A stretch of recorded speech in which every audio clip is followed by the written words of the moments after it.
It's showtime.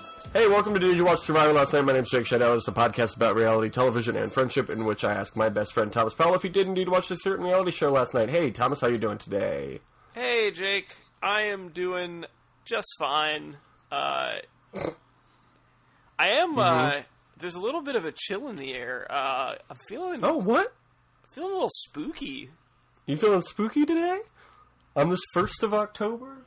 The spookiest of months. I like to call it Spooktober, personally. Yeah, you are always calling it that. It's funny. It's funny because it makes me feel spooky. Couldn't and you I like that. Shocktober? I like to call it Shock and Rocktober. Because I like to scare my listeners, but also I like to rock their faces. I've seen a million faces, Thomas. Kind of like that. It's kind of like, and you've rocked them all. I've rocked them all. Yes. It's kind of like that band, the Misfits. Like they want to scare you, but also they do a little bit of rocking, and Danzig's there. Yes, and also that's what I love about Shock and Rocktober is Danzig is always there. I have seen Danzig live because he played a set at Riot Fest in 2017. Oh, and I remember that. I watched a little bit of it, and then we went over to a different stage, I think, to wait for when Wu-Tang came on. And the Clan. And I think one of... Don't call them that, please. I heard it coming out of my mouth, yes. Yeah, but I think one of my favorite experiences of that entire... I went for 2 days. Maybe my favorite thing in the 2 days was just... being just far enough away from the Danzig stage to be able to hear his vocals and nothing else in the background, because it just sounded like someone was stabbing him. Like, all you could hear in the background was just like, oh! Like, it just sounded like someone was attacking Danzig. That's good. I would go to that show. It was great. That sounds fun. I highly recommend being, like, 200 feet away from Danzig. Okay. being like a football field away from Danzig as he's performing is the ideal. Like distance. Danzig, hey, love you. I am putting out a restraining order though because I always want to be no less than 200 feet away from you. I don't want to hear the instruments. That's all I'm saying. Yeah. I just want to hear you getting stabbed. I want to be able to hear you, but not be able to discern any of the words that you're saying. Yeah, sure. That makes sense. Thomas, here's my first question for you of the new year. And it is October, so it is a new year. It's the start of the Fiskeleton year. Sorry, that was the best I could come up with. That was very good. I'm very happy you did that. Thomas, did you watch Survivor David versus Goliath last night? Now I remember what you slipped in my glass. We came rewinding when... Jake, let me tell you, I certainly did. Great. You really had me hooked there for a second. I wasn't sure what you were going to say. It's just something I've learned from my time in the podcasting game. It's just how to draw somebody in, you know? That's why this podcast here is the number one on the charts for number one, well over a year. You know what's amazing is we're number one now on every chart on Apple Podcasts. Number one TV recap podcast. Number one comedy podcast. Number one Survivor podcast. Number one Survivor podcast. Hosted by someone named Jake. Number one podcast hosted by someone named Tom. Yep. Number one Grand Rapids Residents podcast. Number one Grand Rapids Expat podcast. Look, we've got all the markets cornered. And there are a lot of Grand Rapids podcast that will not allow you to say the name on it. Woo! We got there. I was on board with your bit, and then you ruined it. It's been a few episodes since you've said that demon man's name. I'm glad that I pulled you into a false sense of security. Also, number one recap podcast. That's not even a thing. Okay, so starting off the new season of Survivor on a great note. Each tribe climbs up onto a large ship. Thomas, do you know the difference between a boat and a ship? Is a ship like closed? Like you can go below deck? No, a ship is made of wood. Clothes is what you put on your body. No, a ship has to be large enough to carry a boat, and a boat has to be small enough to be carried by a ship. That is the only distinction, and I read it on the internet, so you can look it up. Wow, that's very... I feel like my distinction for it was like the one Supreme Court justice description of pornography, which is like, I know it when I see it. Like, I can't describe it, but I know it when I see it. That's how I feel about ships. Look, if you're ever wondering, is this a boat or a ship? Think, could it fit on a ship? If yes, it's a boat. If you ask, could a boat fit on it? Then it's a ship. If both answers are yes, then it is the rare boat ship, and those are the coolest ones. Ask if the Navy. Either, maybe it's a ghost ship. Don't want to be on that. Maybe it's a ghost ship. If you found a ghost ship somewhere in the South Pacific, you might be on a ghost island. Survivor. Okay. Pretty great transition, I would say. That's my favorite Jeff Foxworthy stand-up routine. What? You might be on Survivor Ghost Island. That was last season. This new season is called David vs. Goliath. You are isolated on an island because you were voted there after a challenge, you might be on Survivor Ghost Island. That's not even how Ghost Island worked. That's not... Sometimes. No! That's how you got to Redemption Island. You had to be voted onto Redemption Island. Which is the same as getting voted out. Remember the opposing team? No. The team that won the challenge? It wasn't a vote, though. It wasn't a vote. It was a choice. It was a unilateral... All right, sorry. let me punch up my routine a little bit. Yeah. Punch up the joke. If the opposing team sent you to an isolated island after a reward challenge, you might be in Survivor Ghost Island. These are very good bits that we should have done 6 months ago. Okay, let's get into this season premiere of Survivor David vs. Goliath. Angelina notices that her tribe, the Goliaths, are stacked while the other tribe isn't. Uh-oh. Well, then we learn that Elizabeth, the woman who gave birth while wearing a cowboy hat, was homeschooled. And I'll let you know right now. No way! Yeah, I was not at all surprised to learn that. Natalie tells us in her intro that she's literally had people willing to take a bullet for her. After she said that, I said, where is Natalie's spinoff? Because I need to understand why this happened. I gotta know who's taking all these bullets for her. Or who's willing to. I don't know if anybody ever has, but people would be willing to. I mean, how else would she know? That's all I'm saying. Do you think people would lie to Natalie ever? About... Never. Taking... I would advise against that. I'll go this far. I don't think anyone ever has lied to Natalie. I think you're probably right. Least of all about whether they would take a bullet for her. Yeah, absolutely. Pat of the David tribe says, don't judge a book by its cover. Which I think is the thesis of every season of Survivor. Sure. I don't know. Angelina says that the odds are stacked in their favor, and she plans to use that to their advantage. Jeff gives his spiel about the season, and about how Survivor has always been a game of tops versus bottoms. He then tells them that this is David versus Goliath. How are they going to put that right out there and have us not react to it? That's what I want to know. Right! He tells them that this season is called David versus Goliath, and everybody cheers because apparently that's exciting. And then, as he says it, he reveals a very big banner behind them on the ship that has the name of the season on it. What did you think of the big banner that said David versus Goliath, I liked Thomas? the big banner. I think they should do that for literally every season. It's the silliest thing. It's really dumb, but it's like the jet ski. It just works. I don't think they've ever done that before. Well, and they I would should. be surprised if they do it again. Keep doing it. Never stop doing it. It reminded me of that first Lonely Island music video, the I'm on a Boat one, when they had the Mission Accomplished banner on the boat. Yep. That's what it felt like. But that was a joke. Anyway, Nick, who is 27 years old... That's what happens when people stop being polite. Nick is 27. He says he's always wanted to be a lawyer and wanted to be on Survivor, and now he has done both. Nick is an interesting character, and I think we will talk about him more later. Sure. Somebody on the David tribe, probably a fucking nerd, points out that David also became king. I kind of forgot about that. Did you know that? I also forgot about that. Who is the current king of Survivor? Cassandra's the queen, obviously. Queen stays the queen. We all saw Game Changers. But who's considered the king? Is it Boston Rob?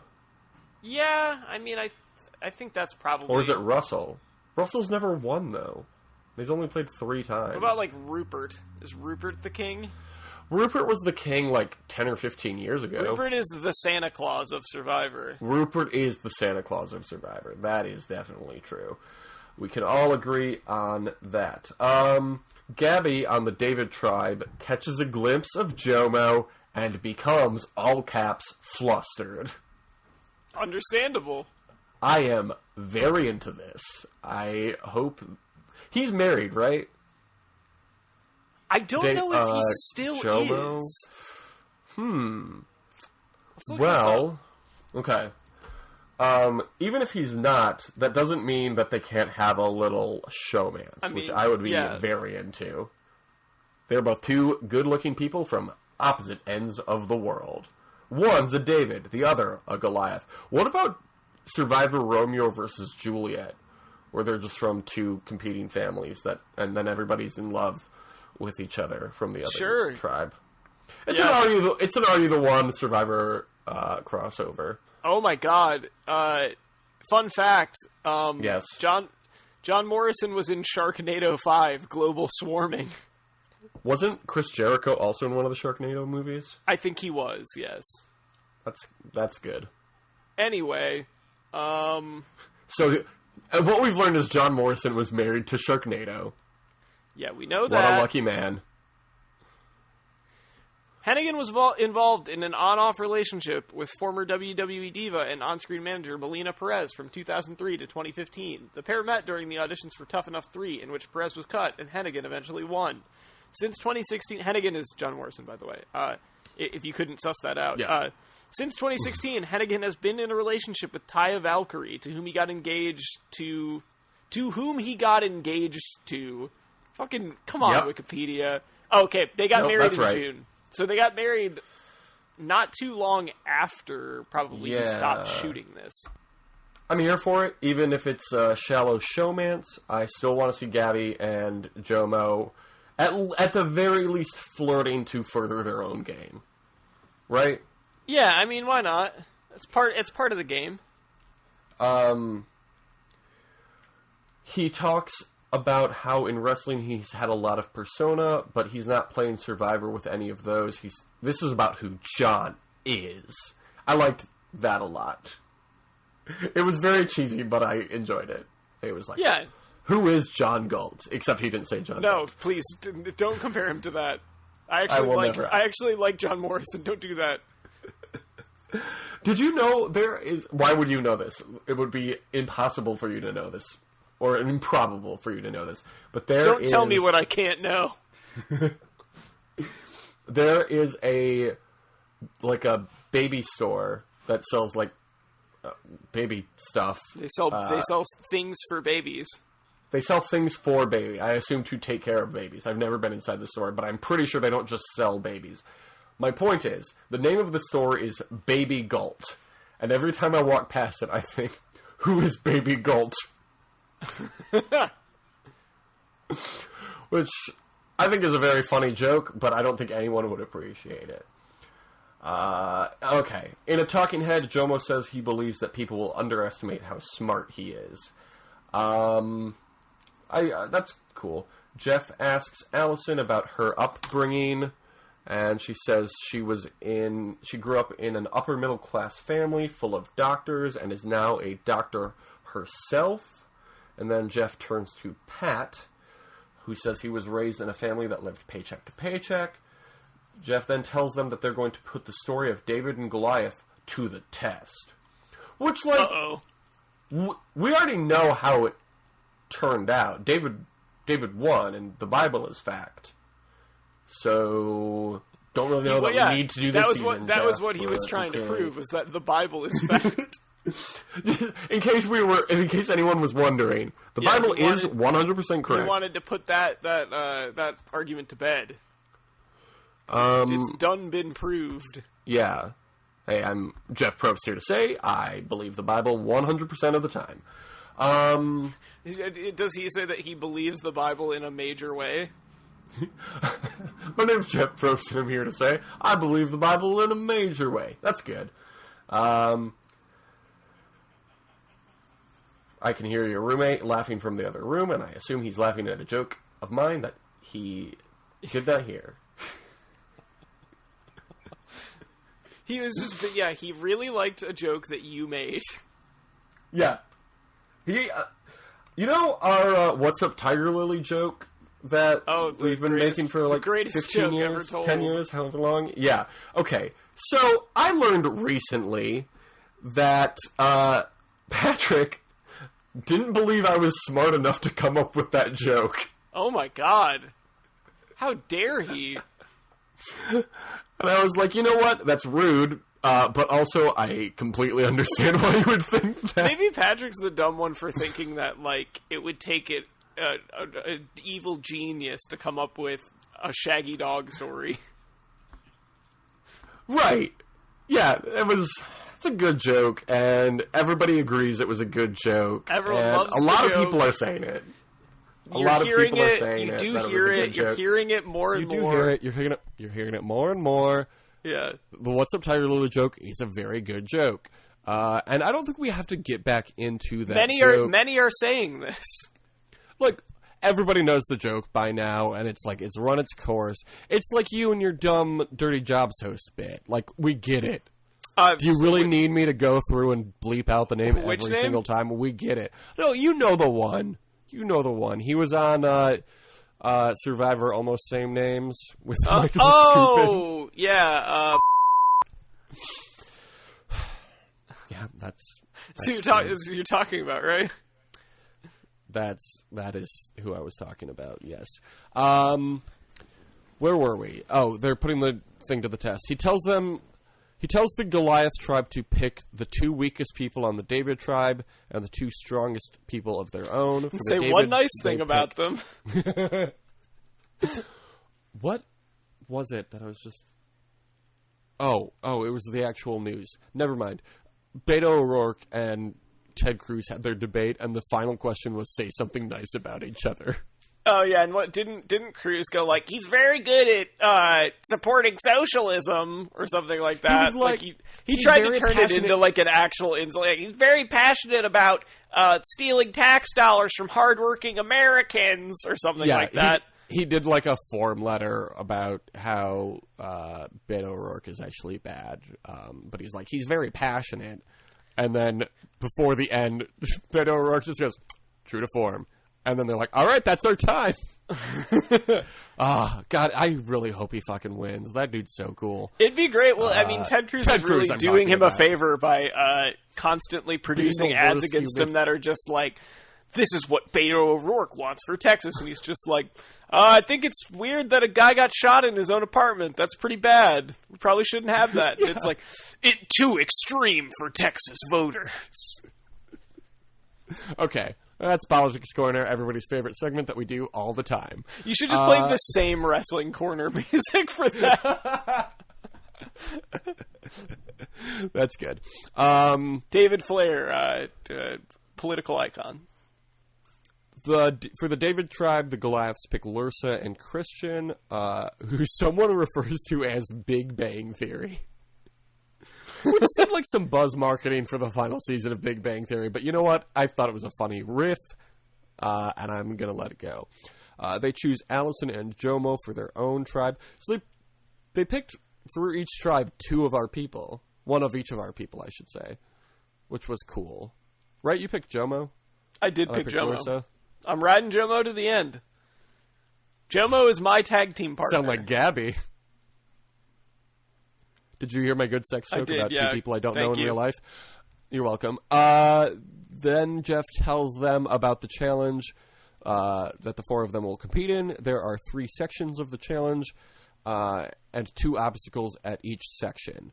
The Davids get to decide who does which obstacle. First, the Davids decide to walk across a rope bridge over the water. The Davids. We are David. Their name. The Davids decide to walk across a rope bridge over the water while forcing the Goliaths to build and cross a plank bridge. The Davids complete this section quickly.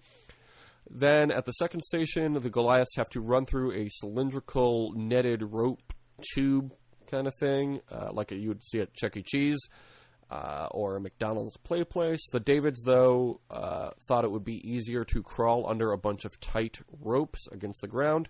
They were wrong. So the Goliaths caught up, but at the final station, the Goliaths have to complete a cube puzzle, while the Davids have to do a slide puzzle that is significantly fewer pieces. Christian completes the slide puzzle before Jeff even realizes he's at the section. I really like this kind of challenge, where the two tribes have to do different things. It was good. I do like in this game, though, that they were like... they did it like David versus Goliath, but they didn't make the Goliaths like, it's not like a team of dumb jocks. Like, they have good athletes, but they're not necessarily, like, they also have like smart people. So they're just going to roll the David tribe in every single challenge they get. Well, except this one. You know? It's all about overcoming adversity, Thomas. It's not about how buff you are or how buff your brain is. It's about overcoming adversity. That's what Survivor's all about, and we're going to put that to the test this season. In Survivor, David versus Goliath. And yes, this is going to be a Jeff just being like, we're going to put the David tribe in increasingly difficult and impossible situations. And if they were a true David tribe, they would step up. Yeah. The Davids will be playing Russian roulette for this one. There's a 1 in 6 chance of survival.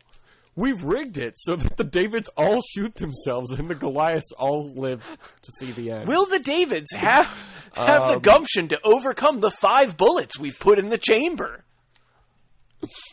We gave each tribe one gun. One has a lot of bullets. The other has 0 bullets. Good luck to the Davids when they all have to shoot themselves dead. Just like, very disappointed in the David tribe this year. They all died. This feels more like, I referenced it last week, but, well, it's the story where God tells them to kill their kid, and then it's like, what the fuck are you doing? No, don't do that. Are you talking about the story of Abraham? Lincoln, yeah, he freed the slaves in the Bible. Yes. So the Davids win tools to build a shelter. I believe that the earth is 77 years old. Oh, man. All right, well, we have a leader for episode title. We learned after the challenge that Christian wrote slide puzzle algorithms as an undergrad. Yeah, how do you feel about Christian? He's a lot, yes. But I like him. I agree with the first thing that you said. I think... I don't know that I dislike him. He just is a lot. I do not dislike him yet. I thought I was going to dislike him a lot. I do not dislike him yet. And I could see it going either way, but I think I will grow to love him as I do with everyone on every reality show. It's true.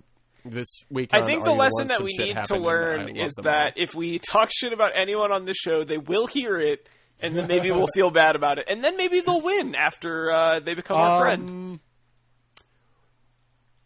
In our history, we have talked shit about one person early on in the season, and then they did listen, and then they did win the game. So there's a 100% chance that if you talk shit early, so yeah, Christian, hopefully you're listening, because you'll win. Good luck, buddy. Yeah, honestly, the thing is, honestly, we don't even need to be talking shit about you. You just need to listen, and you'll win.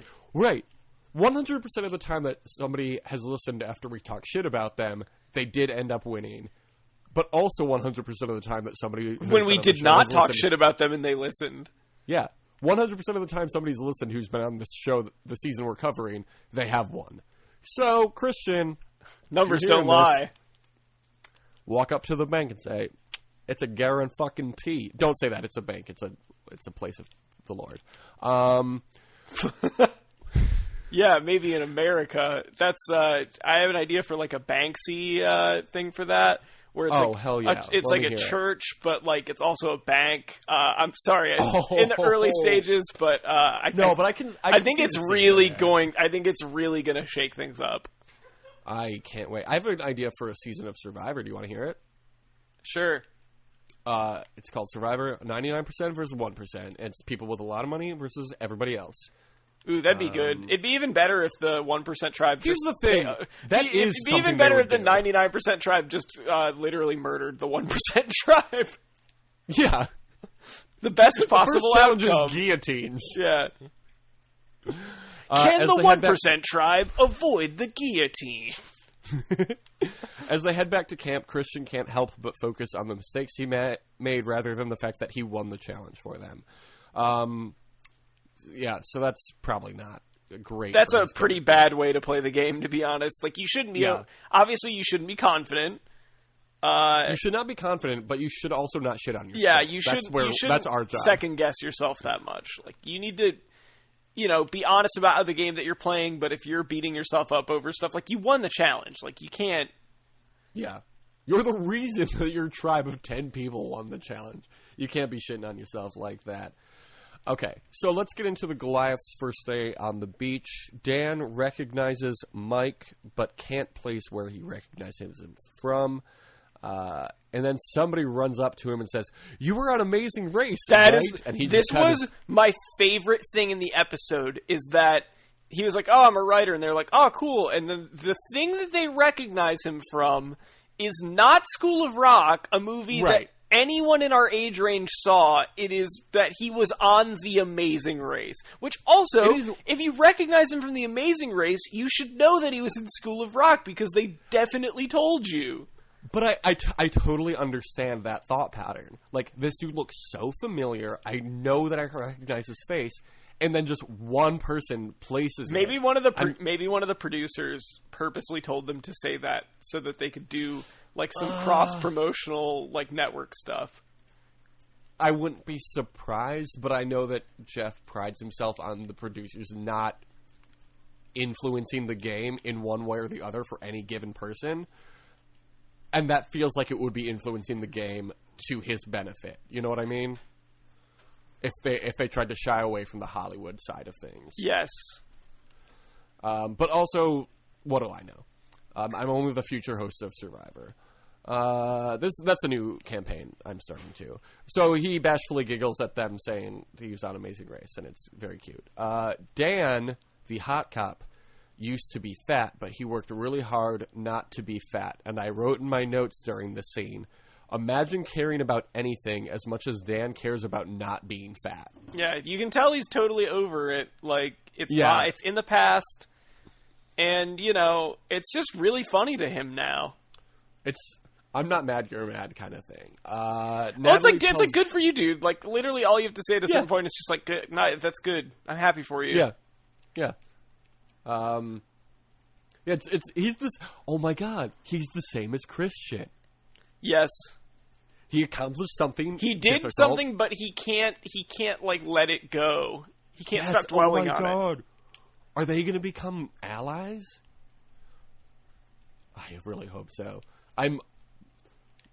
It's like in wrestling when two kind of mediocre, like.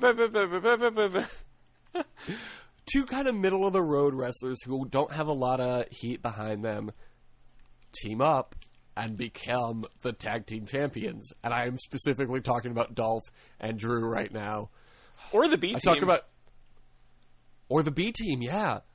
Well, I mean, they were lifted up because of The Miz.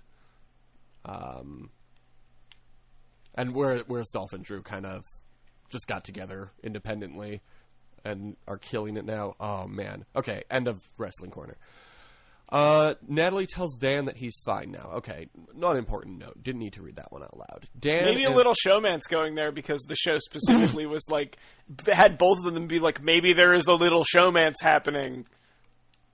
No, you're thinking of the wrong person. Natalie's not the person Dan has the showman's with. What? Who is it? Who did he have the showman's with? Cara? Okay. Or Kara. Is it Kara or Kara? I think it's Kara. Yeah. I think... Dan and Kara talk about Supergirl because Supergirl's name is also Kara. Supergirl also used to be no. on CBS. I was gonna say they definitely also. This is the producers coached the shit out of them for fucking buzz marketing. But Supergirl's not on CBS anymore. Oh, I guess they still produce it. I was gonna say they own the CW, don't they? Oh, do they? I thought they were... I don't know. I also don't care. Supergirl, because her name is also Kara. Oh, we have to... Her name is Kara, I believe. Kara. Dan calls Kara his kryptonite. Dan says his dog was named after Supergirl. And Kara says, oh, what's her name? Remember a couple seasons ago when there was a Brains Beauty Bronze season? Yeah, the one with 4 Braun Strowmans? Yeah. 6. Oh, 6. Yeah, I'm sorry. Excuse me. What about the opposite, where instead of a brains tribe, it's just stupid people? Oh, that's Emerald City, Wizard of Oz, Survivor. Okay, Dan and Kara are grossly into each other. At one point, Kara asks Dan what kind of girls he's into, and he says blonde and beautiful, like Batman. What? Remember that Batman show, Blonde and Beautiful? Oh, yeah. So then Kara says, so you're saying I'm blonde and beautiful? And then Dan says, right up my alley. And Kara says she's blushing. I don't like this kind of flirt. Yeah, I love to people have like feed them 2 lines. people I could not possibly care less about, like, pair up. I mean, fair. If it makes both of them a target, cool. Yeah. There are no Dan pigtails, believes that's that all I'm saying. Pigtails! Nobody ever will be. Dan says that he believes this is a showmance, and he is afraid that they are putting targets on their own backs, so he's trying to keep it cool. Good luck, dude. You're going to be very bad at that, I can already tell. Over on the Davids tribe, Pat takes the lead on building the shelter because he has experience in construction. Gabby says that the Davids are scrappy and work hard, and that's why they work so well together. Pat, though, is getting on everyone's nerves. Yeah, I like it goes from, like, oh, this guy's helpful. There was a second there where I was like, okay, he's a foreman. That could be good. And then immediately it's like, everyone was like, I fucking hate this guy. I was like, uh-oh. Yeah, this guy sucks. At one point, he says he'd give his left nut to be 36 again. I looked it up. Pat is, as of filming, 40 years old. Come on, man. You can get a better deal than that. What were the last 4 years like for Pat? It's a really rough 4 years. Apparently. It's a very specific age to want to go back to. Did somebody say they were 36? Right. Is that what it was in response to? I think it was at least implied. Yeah. Like, if somebody was like, I'm 23, and he'd be like, I'd give my left nut to be 23. It's like, yeah, for sure. But I'm 27 now. I would not give my left nut to be 23. I was basically the same person 4 years ago. Yeah. No. I'm just, like, a little smarter now. Yeah, I was the same person, and I also still had both testicles. Yeah. It's like, once I hit 30, maybe then we'll talk. But as of now, I'm fine. Not giving up any body part. Maybe a pinky toe. No, I don't want to be 23 again. I was a mess. I'm a mess now, and I'm better. Okay. On the Goliath tribe, Natalie doesn't really do any hard labor. She just gives orders, which puts a target on her back. You know, Natalie didn't have a great look this episode, but I think it will work out in her favor. Who was the guy that was like, I didn't want to do any work, so I snuck away. I'm good at that. I don't even remember that happening. He also was trying to make an alliance with Christian, I believe. Oh, was that Nick? I think it was. Was he the one trying to make an alliance with everybody? Yeah. Okay. Yeah. We're jumping a little ahead. Okay. On the David's tribe, Jessica, who is 19, claims to be 22. Her plan is to make a lot of alliances. First is Carl. I would be all right with this. Like, this is the second straight season we've had someone in their late teens pretend to be in their early 20s. Yeah, I don't understand it. It's dumb. Like, people, guess what? Pointless. People will not respect you more for that. If, like, someone is Yeah. significantly older than you. Yeah. Again, what's, like, 3 years gonna do? That is Like, the you're most. still obviously very That is the young. most like 18 or 19-year-old thing, though. It's like when you're a freshman in high school and you think seniors are like, wow, like those are like fully grown adults, and then the minute you get out of high school, you're like, those are children. Yeah, I thought about like college seniors now, and it's like, oh no, though they're children now. Yep. I was in Cincinnati this weekend for my sister's wedding. Cin City. Went to- That's what the nickname of that place is. Home of Hell yeah. the worst local delicacy in the world, Skyline Chili. Okay. I went to a Skyline Chili. Why? Why would you do that to yourself? I was getting a ride home from somebody. Skyline Chili is bad. Can you bring Patrick in here? It is aesthetically displeasing and not good. Okay. It's like Here's, so much like- better than Steak and Shake. How dare you? What? It's better than Steak and Shake? No. It's like a Steak No. and Shake. Oh my It's God. anything except a little better. Yeah, because you know, why would when you- I want a I- restaurant, I'm like, Steak and Shake's okay, but I wish they had spaghetti with chili on it. They do it Steak and Shake. Luckily, they actually do that? Yes. They- That's why I'm making the comparison. Ew. Yeah, it's good. I would never order. No, it's They- not good. They do luckily sell the chili on hot dogs, which is what I got. Because why would you put chili on spaghetti? Yeah, That makes literally no sense. It- How do you eat that? it boggles the mind. It really does. I hated it. And Ohio I was looking is a around and I was terrible like, oh, place. I understand Cincinnati so much more now. Like, there's a reason Skyline Chili isn't a national chain. It's a reason it barely has crept out of Cleveland yeah, I or was Cincinnati. Who gives a fuck? It has to be quarantined in Ohio. It mustn't be allowed to leave. There's a reason everyone from Cincinnati loves it so much, and there's a reason it's never left Cincinnati, like everyone else from Like, Cincinnati. Verner's got out of Michigan because it's good Yeah. and has appeal beyond people that say "ope."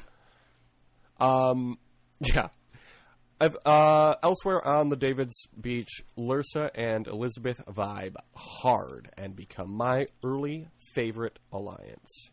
And then Christian and Gabby bond over both being nerds, and honestly, probably both wanting to bone Joma. Do you think Christian loves wrestling? I mean, you could ask him on Twitter. He does seem like the type that would respond to us. But I mean, possibly. I love when people respond to us. If he's smart, he would be, because he'd win. Yes. Oh, man. Do you think I should DM him and tell him that the two people who have been on the show who have listened have ended up winning their season? That is kind of, like, 3 times. I think it has to happen organically, because, I mean, he Yeah. already knows how he did in the season. I don't think that's... If he didn't win, I don't think that's going to be very comforting to him. Well, yeah, but Adam and Wendell both knew, and they still... Yeah, okay, yeah, you're right. I understand. Okay, where were we? Yeah, Back on we're the 43 minutes into this, and we haven't even gotten to the Christ. elimination challenge. Okay, Mike talks Or to the Jomo immunity about challenge. wrestling. In a talking head, Jomo runs through all his characters. Natalie creeps out people because she just stands there overlooking everything without saying anything. Mike then goes idol hunting, and the rest of the tribe discusses who should be their first target, Mike or Natalie. Back on the David tribe, Elizabeth drinks rainwater from a tree. Nick and Christian walk off, and then Nick says, it's very easy in Survivor to get people to trust you. Yeah, I don't like Nick very much. No. He then walks off with Elizabeth. He's one of those people that's like, I'm very good at manipulating people, and then that person, everyone always hates that person and sees through them Yeah. immediately. Well, he did literally say it's very easy in Survivor to get people to trust you. It really isn't, but... Like, early on, yeah, if everybody's trying to make If connections you act very like a early, normal person, yeah. yeah, there's a reason that Elizabeth and Lursa hit it off so easily, because they were both being genuine people. Whereas Nick is like, look at my floppy hair and my chiseled face.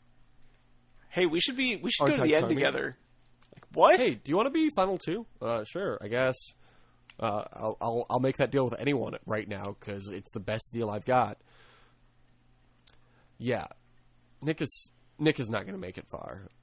He'll make it early merge, but You're not going to be people- calling it. You're not going to be calling him Nick at Night because he's not going to be on late. yeah, okay. Carl complains about Nick to Pat. See, it's already starting.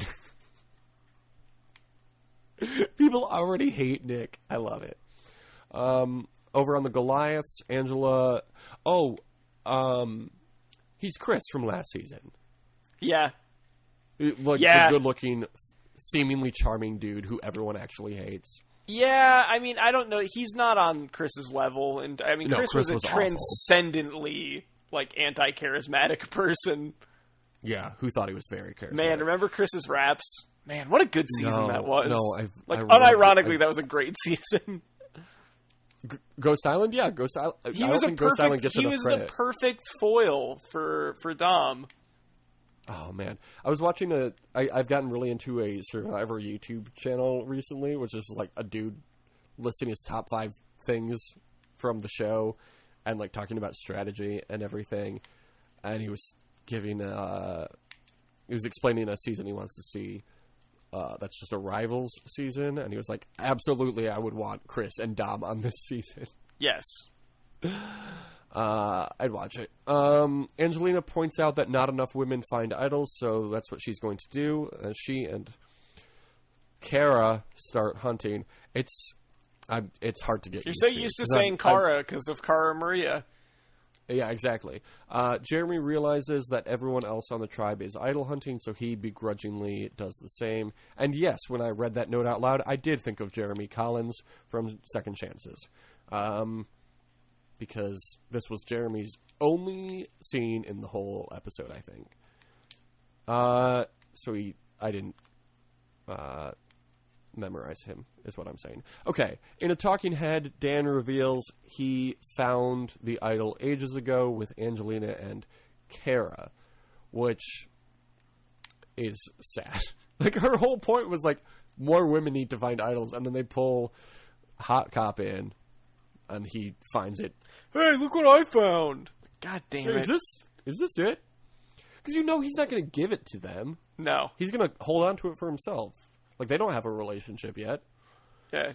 Maybe they will later. I don't know. The classic early On game, the like, we have an idol, guys! Like, yes, we do. Yeah. On the David tribe, Davy, the namesake, catches an octopus. Back in the shelter, he says to Christian, I'm actually a blurred. Do you know what a blurred is, Thomas? Is it Black Nerd? It's a black nerd. I don't know if you've heard this term before, but a blurred is a black nerd, which is, like, so uncommon, I know. Because most nerds are white. B and Jessica hiding from the rain in the Black shelter people with are everybody also else nerds, discuss. and we are here for it. I like to call it a word. Okay. You're right, that was a bad joke. B and Jessica are hiding from the rain with everybody else in the shelter, and they discuss domestic abuse. And then everybody else chimes in with their stories. And Nick is made uncomfortable by everyone opening up. Isn't that crazy that Nick is made uncomfortable by people being genuine and having a real connection and sharing come on something now. and bonding? Crazy.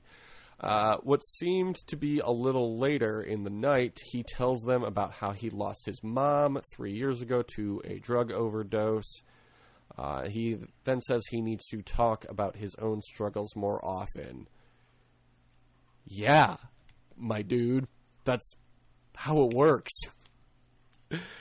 He wants to talk about his own struggles because he thinks it will really help people form a bond with him.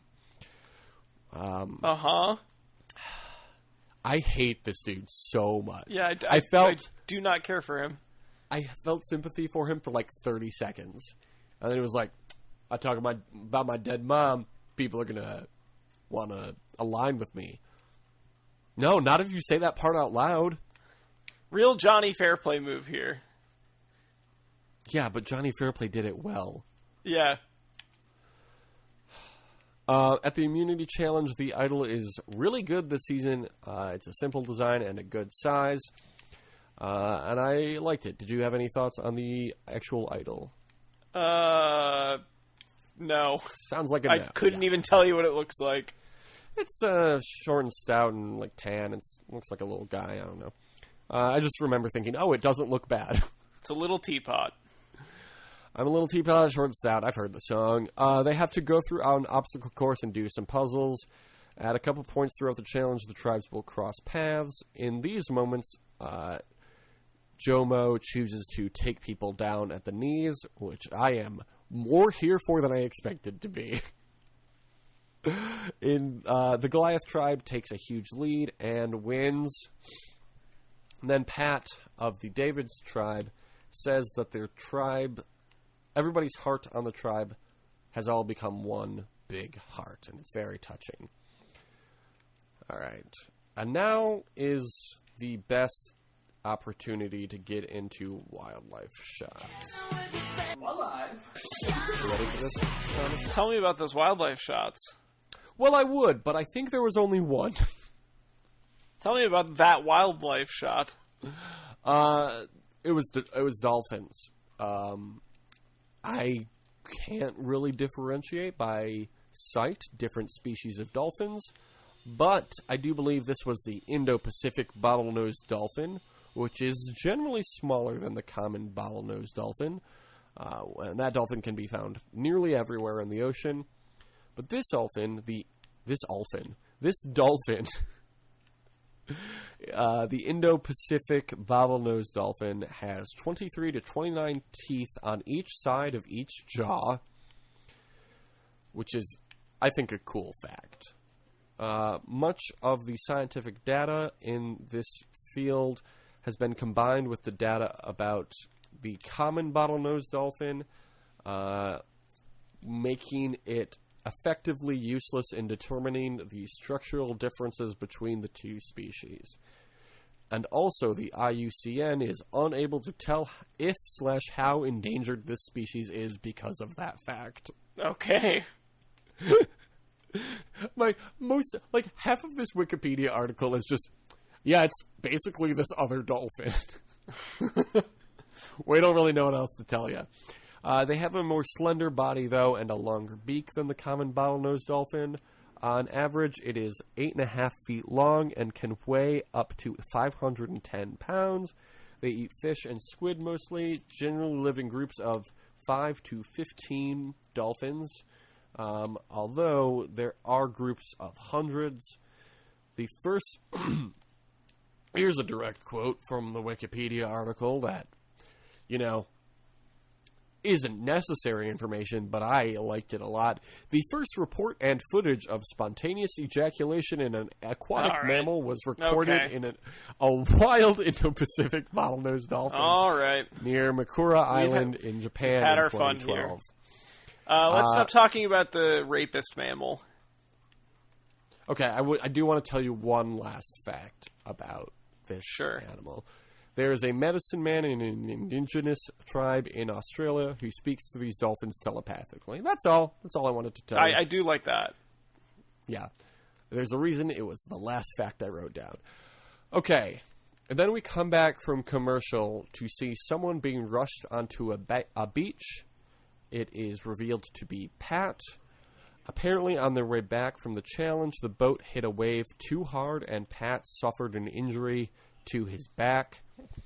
He is in and out on the stretcher. He has breathing tubes and whatever they're called. He doesn't want to leave the game, but Dr. Joe has no choice and pulls him from the game. Gabby believes she misjudged him in the beginning. As they meet with Jeff after his evacuation, Gabby becomes something of a spokesperson for the tribe, and Jeff tells them that tribal council has been canceled. So that was an upsetting end to the first episode of this new it seemed season. It seemed pretty bad. the Yeah, it injury that did. he had. Yeah, and apparently the Could weather he this sue them? season is. I think he could make an argument, but I just don't wonder what think kind he of waiver would. they sign. I'm sure that that Survivor or CBS covered their asses for things like this. Yeah. But if he got the right lawyer, he probably could make an argument. This is only the second time that somebody has been pulled from the game on day 3. And then my next note is the other. I was going to write down what the other one was, but I didn't. But I remember it. It was from One World. Her name was Cat Moon, I think. I don't remember why she was pulled. But you can look it up. You have the internet. I have a good feeling about this season. Do you have a good feeling about this season? Yeah, I've enjoyed it after one episode. Yeah, me too. I think the cast so far seems fun, and they seem excited to be playing the game. Right? I would also say that. I feel like with Triple H and with Ghost Island, like, a lot of them were there to play, but most of them, you know, you could, I don't know. What I'm saying is you the want season people that seems good. came to play, and there's a price to pay. Time for you to get down on your knees and pray. And say goodbye to the good old days. You want to get into the points? Yes. All right. So you received 4 points this week. 1 point for Carl surviving, 1 point for Natalie surviving. You picked Natalie? No, you picked Jomo. Oh, I put this in the wrong. Okay, well, you got a point for Jomo surviving, either way. You said they would win 2 wheels to build a shelter. You were right, and the Goliath tribe did win immunity, as you suspected. So that's 4 points for you. I got a point for Lursa surviving. I got a point for Natalie surviving. I got a point for the tribe winning Flint. I got a point for the Goliath tribe winning immunity. So we are stuck even at 4 points apiece. Here I am, stuck in the middle with you. Song Hey, by great Bob song. Dylan. Don't look it up. I love that song. I love that guy. Shouts out to Bob Dylan. When's he going to be on Survivor? Okay, Thomas, let me tell you about this episode of The Challenge. Oh my god, this episode is going to go on forever. I'll get through it quick. We're almost an hour in. Okay, fine. The only team that voted for the team that went into elimination was Johnny and Tony, but they were immune. So Shane and Nelson got to pick, and they picked Kyle and Brad, and they beated them. But let me tell you about this challenge because it's really fun. So each player holds a rod with a cup on the end, and then the 2 partners have to carry a ball down a platform together and drop it into a tube in the middle of the court, I guess you would call it. Okay. But on each side of the tube are 2 treadmills going opposing directions. Oh my god. So all 4 people are going to the same portion of the court at the same time. This sounds great. Oh, it was so fun to watch. Kyle and Brad lost. Okay, so then they get into the next challenge. One partner is locked in a cage with a key hanging above their head. The other has to go search for something in the woods to help them grab the key. Once they leave the cage, they have to run to a faraway puzzle. First one to win wins. The loser gets a significant disadvantage at the next challenge. While the partners are grabbing branches, Amanda is the only one to realize that there is graffiti on the wall behind them in the cage. And it says things like Liz was here and TJ rules, and there's tally marks and whatever else. She memorizes everything that seems weird. Zach gets her a good branch, and she gets out of the cage, and they run to the puzzle. The puzzle is 3 questions. The first question is, who was the last person in the cage? And Zach turns to Amanda and goes, you! She goes, thank God I'm on this team. So they get all the answers right immediately, and they win. And that's everything that happened. This next week's episode, or I guess this week's episode now, is called "The People versus Johnny Bananas." Oh, I like that title. I'm very excited about. Okay, hashtag reboot next. Follow us on Twitter. DYWSLN. Mine is DYWSLN is the show, actually. Mine is Jake Scheidel. Thomas, say your Twitter handle out loud so people can follow you. Tom Not Tom. Great. Review us on Apple Podcasts. We want those 5-star reviews. Okay. Oh, well, that's the end, Thomas. We didn't even hit an hour. Are you happy? I am happy. Great. That means you can have a great summer. Okay. It's a good thing we have different audio tracks. So that I used to think that I should watch TV. I used to think that it was good for me. Good bits. What are we talking about? Fucking dick. Hey! What is this character? I don't know. It's like a 30% Andrew Dice Clay impression. Oh! That's my entire Twitter. Yeah, that's like you're always talking about how Jack and Jill are going up the hill, and then somebody sucks a dick or something. It's pretty raunchy from there. Well, you remember Jack and Jill, my favorite season of Survivor? I'm not part of this PC police. That's all I'm saying. What I'm saying is, Jack and Jill, they went up the hill, and up there they met Twitter celebrity Drill. What happened up there? Who's to say? Who's to say? I'll say it was probably some fucking. You know, teens these days. I like that. Hell yeah. Flux is good. And you can tell I've done it from my phrasing. I'm very good at. I'm glad you think that. I'm very good at sex. Ask anyone. Says right. Jake good at sex, and they'll say, sure. You can't argue with sure. He's done it. He's done sex before. I've done sex before. That's all I needed to know.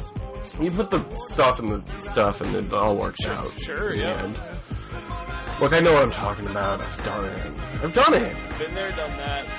I've been there. I've done sex.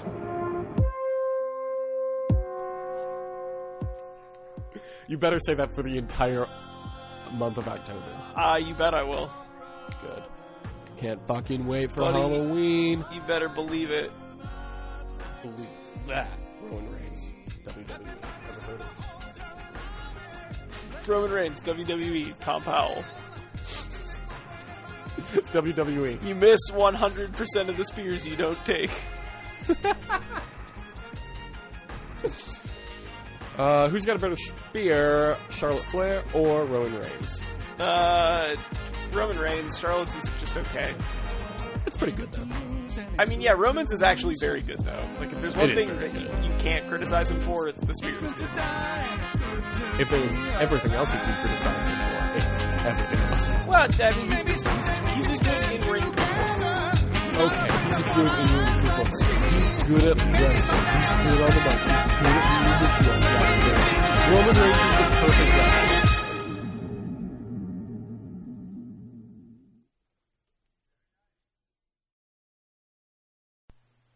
I'm going to start recording now because we're talking about Survivor.